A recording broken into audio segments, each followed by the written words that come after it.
Assalamualaikum, perkenalkan nama saya Yulia Latul Karina, biasa dipanggil Karina, saya dari Prodi PPKN. Halo, nama aku Zawa Prameti Zahro, biasa dipanggil Zawa dari Prodi PPKN. Aku Nurlaili Ramadhani dari Ekonomi Syariah. Halo, perkenalkan nama saya Muhammad Arjuna Septian, biasa dipanggil Juna.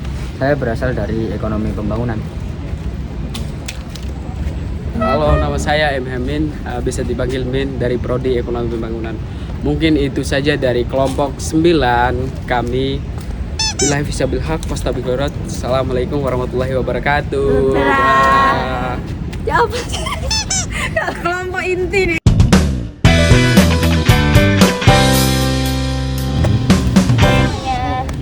Selamat datang di podcast Sudut Pandang Mahasiswa.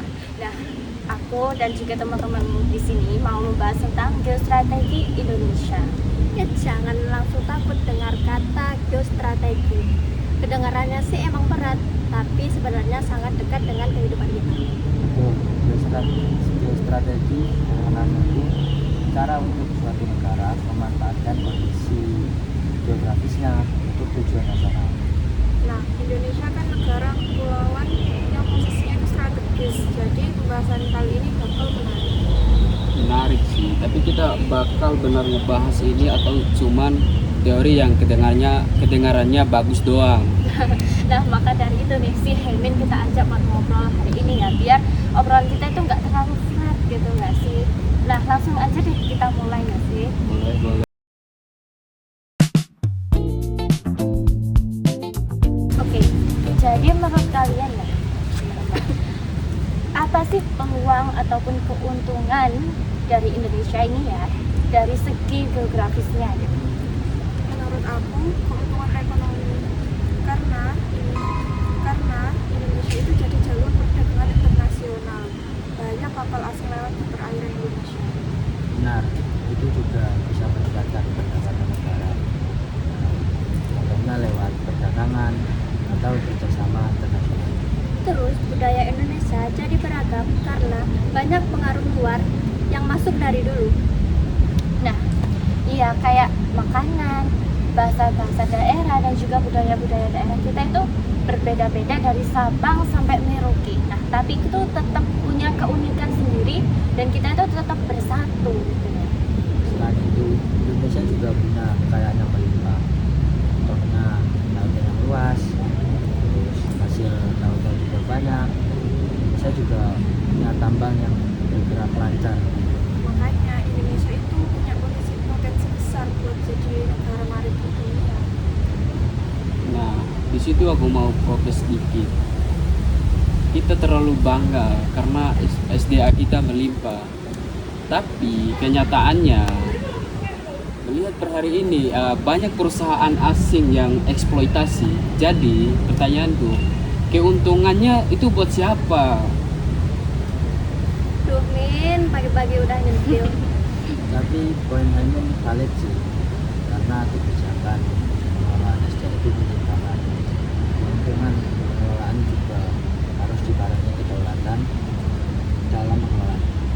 Betul, kalau dikelola sendiri dengan baik, keuntungannya juga besar buat rakyat Indonesia sendiri. Oke, jadi kita ada peluang dan juga keuntungannya, tapi harus dikelola dengan bijak ya teman-teman. Nah, setuju gak sih kalian semua? Setuju. Gue cuman gak terlalu naif aja. Oke.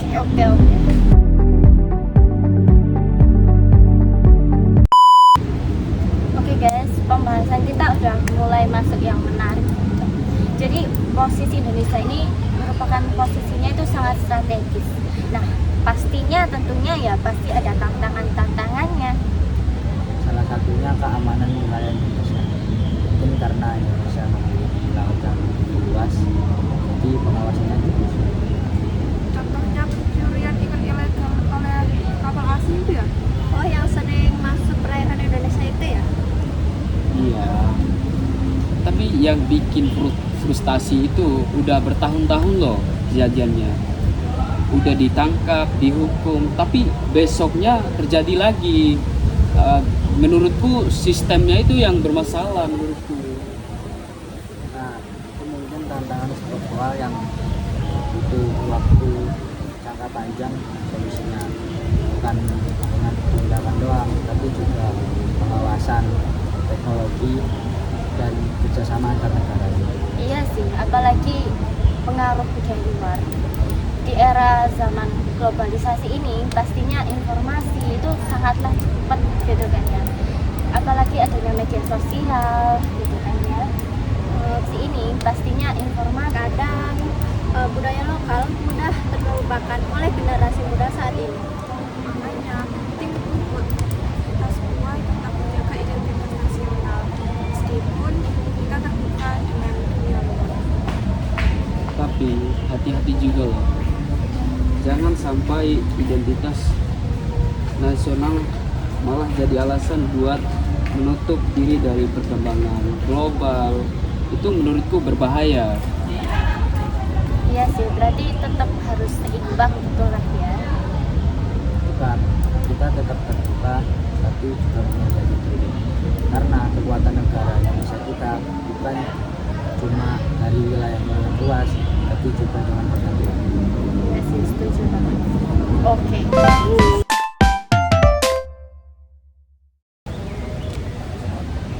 Oke guys, jadi menurut kalian ya sebagai generasi muda Gen Z saat ini nih ya, menurut kalian apa sih peran generasi kita saat ini dalam geostrategi Indonesia? Aku sih merasa ya, anak muda saat ini harus lebih peduli tentang isu negara, jangan cuma update TikTok doang. Itu anak muda juga bisa mengenalkan budaya Indonesia ke dunia luar. Selain itu, generasi muda Indonesia juga harus melakukan kemampuan teknologi yang benar, maksimal, dengan baik agar negara Indonesia kita bisa bersaing dan Aku mau nambahin, peran anak muda bukan cuma hanya promosi budaya ataupun belajar teknologi, tapi juga mengkritisi kebijakan pemerintah. Jangan berdiam diri saja melihat ketidakadilan yang ada di negara ini. Wah, Min ini anak muda versi Promek ya. Nah, menurutku ya, kritis ini juga bagian dari partisipasi warga negara kita loh ya. Betul, tapi asal kritisnya itu berbentuk data dan nyata, bukan asal nyinyir aja. Iya, aku setuju. Berarti kritis yang konstruktif ya. selain itu kita juga harus menjaga persatuan dan kesatuan negara Indonesia kita, walaupun beda suku, beda agama dan budaya. Karena Indonesia itu kuat justru karena keberagamannya. Kalau masyarakatnya terpecah, malah posisi strategis Indonesia bisa dimanfaatkan oleh pihak luar. Makanya tugas geografi itu bukan sekedar tugas pemerintah doang, jadi tugas geografi itu juga tugasnya seluruh masyarakat Indonesia. Dan itu dimulai dari kita yang per hari ini, yang sekarang ini, buat sekecil apapun perannya gitu.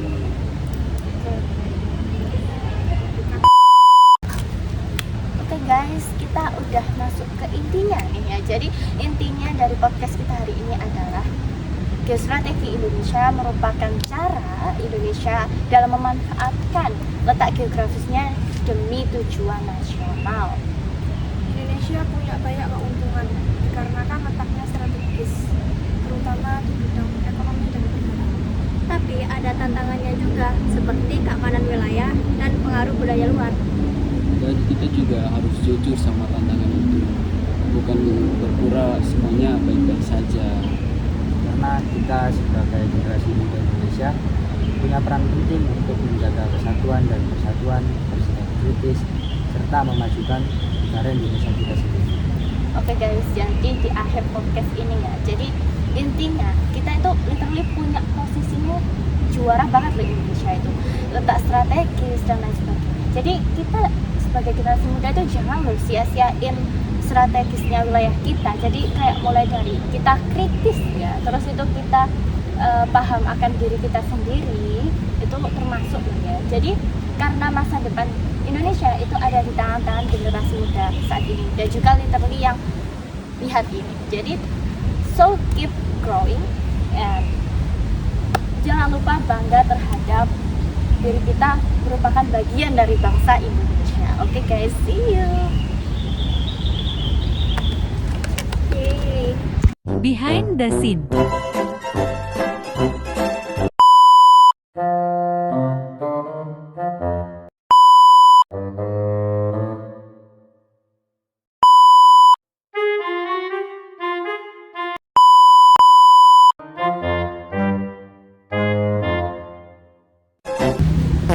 Oke,